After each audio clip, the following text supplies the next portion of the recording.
everybody, good morning, and my name is Tom from Twins Gone Fishing, and today you've joined me for another episode, and today we are at the beautiful Hall Lane Fishery. It's in Wigan, just outside of Parbold, that sort of area. It's £10 a day, so I've got my £10 note in hand, and we've got a lovely office area behind us where we just self-pay in a little envelope and we can make a start fishing. It doesn't actually start till 8 o'clock, but the gates were open and it's welcomed us in. So today it's a carp fishery, so it's a commercial, got a nice lake with a few islands. It's quite long, it's sort of oval in shape. Deepest part is probably around about 5.5 foot. So we're going to try our best. We're going to do something a little bit different today. So we're going to try and catch on our homemade baits. Today we're going to be using a 12mm Little Devil, nice and spicy, hot little boilie. We're also going to be trying to capture some underwater footage for you guys at home as well. So we're going to try a mix of pole fishing, a little bit on the feeder, and hopefully get some good footage and some film for you guys to watch and enjoy. So wish us luck, let's go and pay, and we'll catch you in a short while.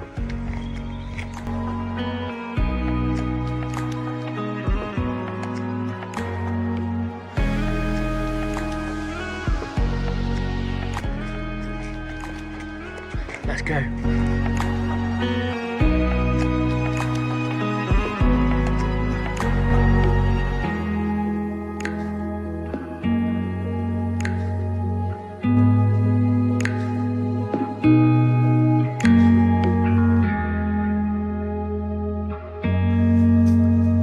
First things first, micros. So today I've got a mix of marine green micros mixed in with some sort of stock 2mm micros as well. So a lovely colour, nice little speckle of green through there as well. Let's get them in the pellet wetter. Get going. Catch in a bit.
Nice.